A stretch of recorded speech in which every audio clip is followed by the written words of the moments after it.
हे मेरे धर्म प्रेमी सज्जनों, श्रद्धा मूर्ति देवियों एवं प्रिय बच्चों, आप सभी को साहिब बंदगी।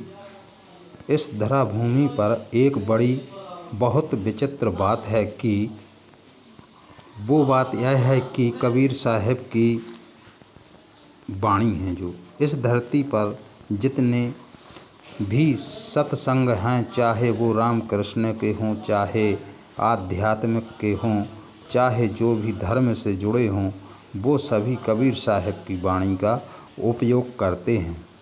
और सभी राजनीतिक नेता भी कबीर की वाणी बोलते हैं और सभी लोग सुनते भी हैं। और सभी लोग कबीर की वाणी बोलते हैं, प्रायः सभी मनुष्य कबीर की वाणी बोलते हैं। किंतु यह बहुत विचित्र बात है कि कबीर की वाणी पर कोई भी सही तरीके से विचार नहीं करते हैं, चाहे वो कोई भी मनुष्य हो। यह बात विचित्र है कि और जो मनुष्य कबीर की वाणी के हिसाब से चलते भी नहीं हैं।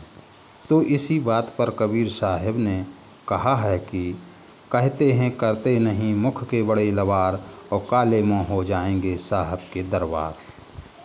कबीर बीजक से एक शब्द है, शब्द नंबर 6। संतो अचरज एक भव भारी, पुत्र धरे हैं महतारी।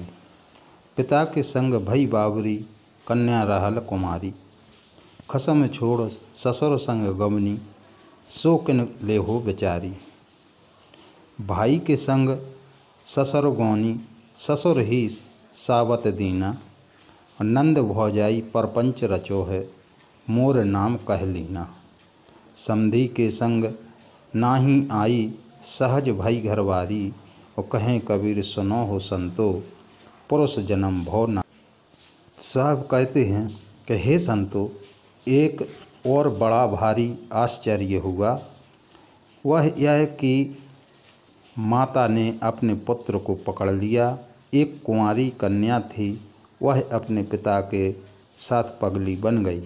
एक ऐसी बावरी नारी थी कि अपने पति को छोड़कर ससुर के साथ भाग गई।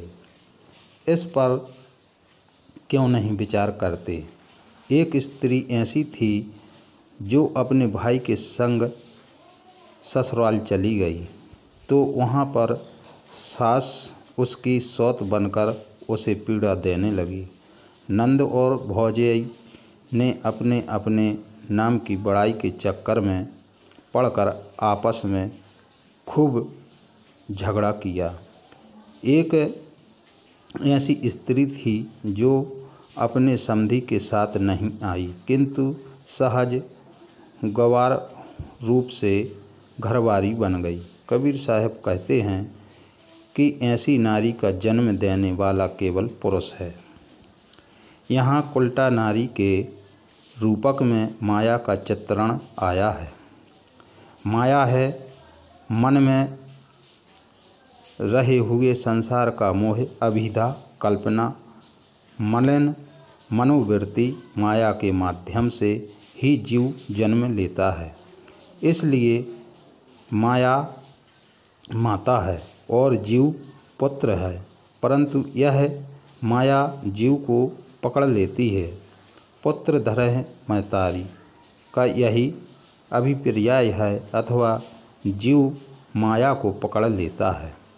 दोनों ओर से इसका अर्थ लगता है। जीव ही माया का जनक है। यह मनुष्य जीव ही तो मोह पैदा कर माया का निर्माण करता है।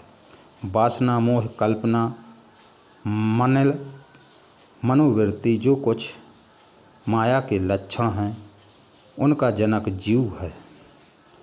जीव अपने स्वरूप की भूल से माया को जन्म देता है। अतः जीव माया का पिता है। माया जीव की कुंवारी कन्या है। कुंवारी इसलिए कि उसे कोई अपनी नहीं बना पाता।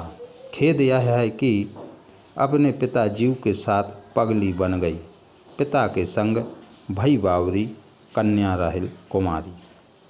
खसम छोड़ ससुर संग गवनी, सो किन लेहो बेचारी।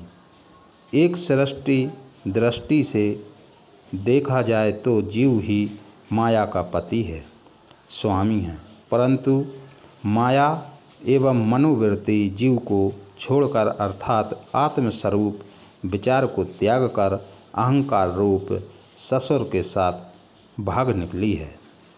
मनोवृत्ति रूप विचार में ना रमकर अहंकार में पड़ी हुई संसार में भटकती रहती है। मनोवृत्ति अपने आत्मा पति में ना स्थित होकर अपना लक्ष्य अलग खोजती है। इस पर क्यों नहीं विचार करते कि आत्म विचार छोड़कर चित्त का अलग रमना माया का भटकाव है। भाई के संग सासुर गौनी ससुर ही सावत दीना, माया का भाई अज्ञान है, ससुर संसार का सांसारिकता का है। मनोवृत्ति अज्ञान के साथ सांसारिकता में डूबी रहती है।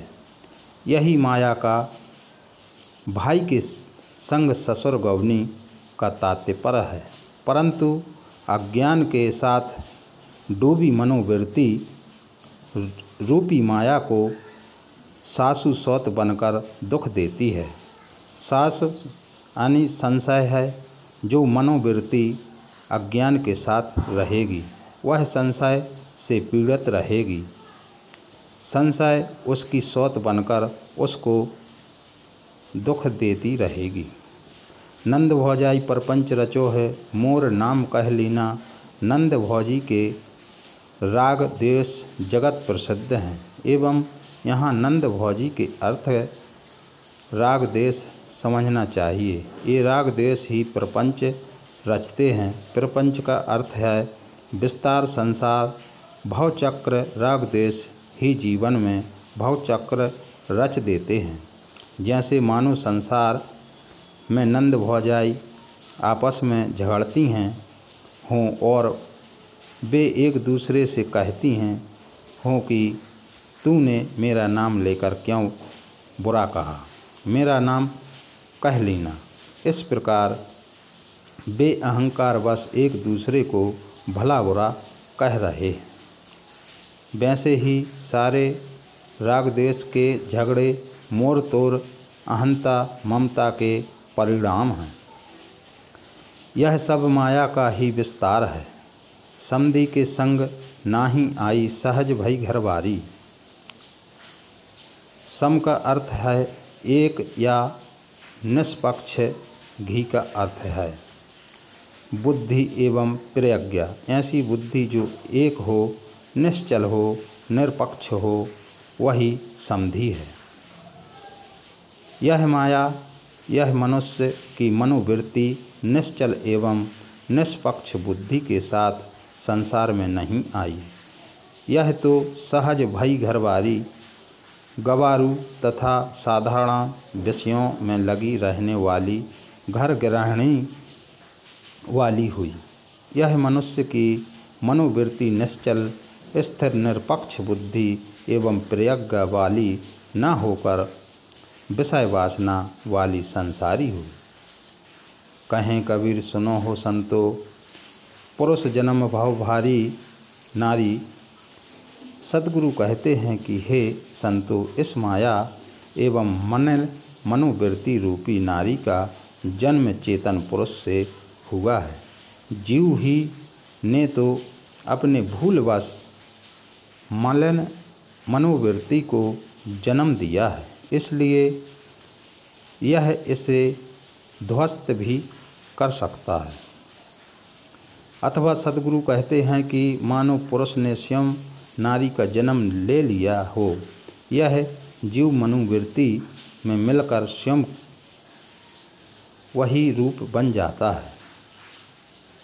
जिस क्षण में जीव की जैसी वृत्ति होती है उस क्षण में जीव अभिदावश अपने आप को उसी प्रकार समझने लगता है।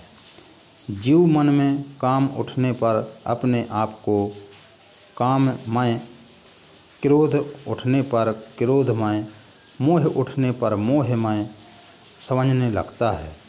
विषय सत्ता में चेतन पुरुष ही उत्तम सत्ता है, परंतु वह अभिदावश अपने आप को मायामय बना लेता है, अज्ञानवश स्वयं भटकता है और दूसरे को भटकाता है।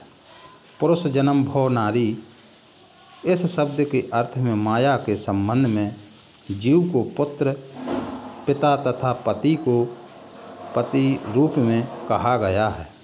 प्रश्न हो सकता है कि यह विकट संधि पूर्ण वही जीव पुत्र, पिता तथा पति स्थानीय कैसे हो सकता है। उत्तर में समझना चाहिए कि अभिप्राय कोई दार्शनिक नहीं किंतु भावात्मक है। एक ही माया जीव के संबंध को अनेक रूपों में समझाया गया है। सार अभिप्राय इतना ही है कि मनुष्य के मन की अभिदा मोह एवं मलन मनोवृत्ति माया है। जीव की अपनी स्वरूप भूल से ही इसकी सत्ता है और यही जीव को भटका रही है, अर्थात जीव अपनी भूल बस भटक रहा है।